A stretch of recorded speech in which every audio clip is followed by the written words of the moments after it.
Assalamualaikum warahmatullahi wabarakatuh. Gimana kabarnya anak-anak pagi hari ini? Baik, sehat semua ya.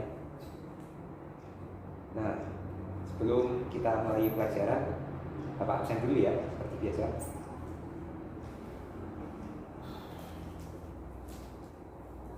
Baik, yang pertama Abdullah Azam hadir? Ada? Oke. Kedua, Bimo Adi Pradana hadir? Oke, ada. Yang ketiga, Nur Mutahharoh ada? Baik, hadir. Kemudian yang keempat, Taufik Hidayat hadir? Oke. Yang kelima, Mulia Ningsih hadir? Oke. Yang keenam, Rufaidah hadir? Baik. Ketujuh, sama ini, Syafa hadir? Syafa? Oke, di pojok. Kemudian Tias hadir? Oke. Yang terakhir, Hamid Muslim hadir? Baik, hadir semua ya.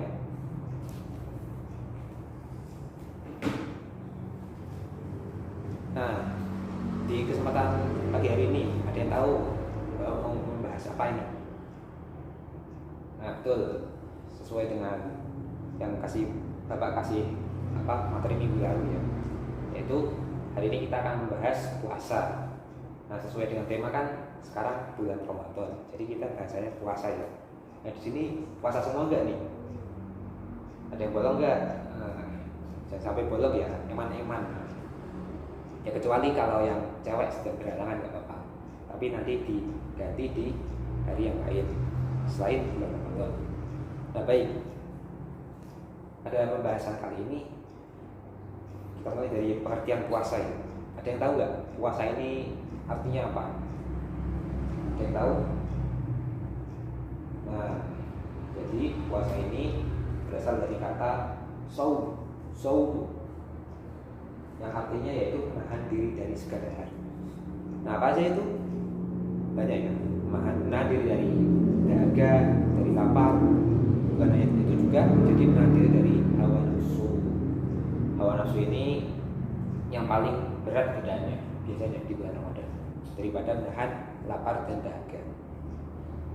Nah, kemudian selain itu juga menahan diri dari hal-hal yang tidak bermanfaat. Nah, ketika Ramadan kan seringnya kita kan capek. Kalau capek pengennya tidur terus. Jangan sampai kita ketika Ramadan tuh hanya tiduran saja seharian.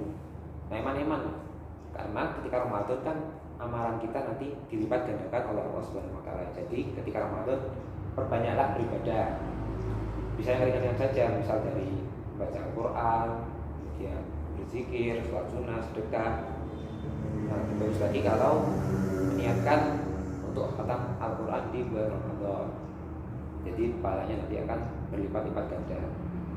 Itu yang pertama. Karena di bulan Ramadan ini kan juga bulan turunnya Al-Quran. Ada yang tahu nggak Al-Quran turun di tanggal berapa? Ya betul, tanggal 17 Ramadan. Jadi jangan sampai kita melewatkan kesempatan yang sangat bagus ini untuk mengatakan Al-Quran. Nah, selanjutnya nih ada macam-macam puasa. Puasa berdasarkan hukumnya dibagi menjadi dua, yaitu puasa wajib dan juga puasa sunnah. Nah, seperti yang kalian tahu sendiri kan, kita ini sedang melaksanakan apa? Betul, puasa wajib ya, atau puasa Ramadan. Nah, ada juga puasa sunnah, banyak jenisnya. Nanti sebelum kita bahas ke puasa sunnah, kita bahas dulu puasa yang wajib ini. Nah, seperti yang tadi Bapak sebutkan, yaitu pertama ada puasa Ramadan. Nah, puasa Ramadan ini ada juga syarat yang harus dipenuhi untuk melaksanakannya. Yang pertama yaitu harus berakal. Nah, jadi untuk orang yang tidak berakal, mohon maaf, gila ya, mereka tidak wajib untuk melaksanakan puasa. Kemudian harus sudah balik. Anak kecil boleh nggak berpuasa? Boleh, malah harus tuh, biar belajar ya sejak dini. Tapi ketika sudah balik, maka hukumnya menjadi wajib. Maka dari itu sejak kecil kita harus membiasakan diri untuk berlatih berpuasa supaya ketika sudah balik nanti kita tidak kesulitan lagi untuk melaksanakan puasa. Nah selanjutnya yaitu harus mampu berpuasa. Kan ada juga kan orang yang sakit kemudian tidak kuat untuk melaksanakan puasa, maka itu tidak masuk ke dalam syarat wajib puasa. Kemudian ada juga ibu yang sedang hamil, nah itu juga tidak wajib berpuasa, namun harus membayar fidyah. Kemudian ada juga syarat sahnya puasa. Nah, syarat sahnya puasa ini yang pertama harus beragama Islam. Sebenarnya orang kafir juga melaksanakan puasa mereka sendiri, tapi tentu beda dengan kita. Kemudian yaitu harus mumayyiz. Jadi tahu nggak mumayyiz ini apa? Nah, jadi mumayyiz ini adalah orang yang mampu membedakan antara yang baik dan yang buruk.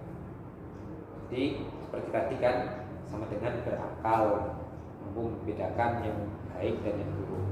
Nah, kemudian yang ketiga yaitu harus suci dari haid dan nifas. Ini bagi yang cewek-cewek ya. Kalau sudah ada yang haid kan ini, jika sedang haid atau sedang nifas maka tidak boleh berpuasa, kan juga tidak boleh sholat juga. Jadi nanti ketika sudah bersih dari haid dan nifasnya wajib berpuasa dan wajib mengganti puasa yang bolong tadi di hari yang lain. Nah kemudian laksanakan puasa harus sesuai dengan waktunya. Jadi kan ada juga hari yang tidak diperbolehkan untuk berpuasa atau hari-hari tasyrik. Nah selanjutnya ada rukun puasa. Nah rukun puasa ini yang pertama yaitu harus berniat. Ada yang tahu kan niat puasa? Nah pastinya harus tahu semua. Itu nawaitu shauma ghadin an adai fardhi syahri ramadhana hadhihi sanati fardhillahi ta'ala. Nah kemudian itu rukun puasa harus menahan diri dari lapar dan dahaga dari mulai terbitnya fajar hingga terbenamnya fajar atau matahari. Nah setelah rukun-rukun berpuasa ada hal-hal yang dapat membatalkan puasa. Nah apa saja hal-hal yang dapat membatalkan puasa itu? Yang pertama yaitu makan dan minum dengan disengaja, karena kan tujuan berpuasa yaitu kita harus menahan lapar dan dahaga. Kemudian yang kedua yaitu muntah yang disengaja. Selanjutnya berhubungan badan antara suami dengan istri. Jadi suami istri tetap boleh berhubungan badan ketika tidak berpuasa di bulan Ramadan atau di malam hari. Kemudian yaitu keluar darah haid dan nifas seperti yang sudah Bapak sebutkan tadi ya. Nah selanjutnya gila atau sakit jiwa, karena ada juga orang yang sedang waras tiba-tiba mendadak gila atau sakit jiwa. Nah dan yang terakhir yaitu keluar cairan mani atau keluar cairan mani secara disengaja. Nah selain hal-hal yang membatalkan puasa, ada juga hal-hal yang disunahkan dalam berpuasa. Yang pertama yaitu berdoa ketika berbuka puasa. Nah ini disunahkan ya. Selain karena itu berdoa di waktu-waktu menjelang berbuka itu mustajab ya. Jadi kemungkinan dikabulkannya sangat besar. Jadi jangan sampai kita sia-siakan waktu ketika menjelang berbuka ini dengan hal-hal yang tidak bermanfaat. Nah selanjutnya yaitu memperbanyak sedekah, karena ini adalah bulan yang sangat suci dan juga mulia. Akan lebih baik jika kita manfaatkan dengan membantu orang lain. Selanjutnya yaitu sholat malam atau sholat tarawih. Kalau tidak bisa berjamaah, bisa juga dilaksanakan di rumah bersama keluarga. Dan yang terakhir yaitu tadarus atau membaca Al-Quran. Nah, seperti yang sudah tadi Bapak sebutkan juga, kan di bulan Ramadan ini adalah bulan turunnya Al-Quran. Jadi akan lebih utama jika kita banyak-banyak membaca Al-Quran. Dan lebih bagus lagi kalau bisa khatam beberapa kali. Di sini ada yang udah khatam belum nih? Wah, jangan sampai ya ketika Ramadan kita nggak bisa khatam minimal 1 kali. Nah, setelah itu ada juga hal-hal yang dapat mengurangi pahala puasa. Apa aja itu? Itu pertama ghibah. Jangan sampai ketika siang-siang puasa kita sibuk menceritakan kejelekan orang lain atau sia-sia puasa kita. Karena kan sama aja kita makan bangkai saudara kita sendiri. Itu jijik kan? Ya, jijik harusnya. Kemudian berbohong. Nah ini juga dapat mengurangi pahala puasa kita ketika kita banyak berbohong. Dan yang terakhir yaitu mencaci maki orang lain.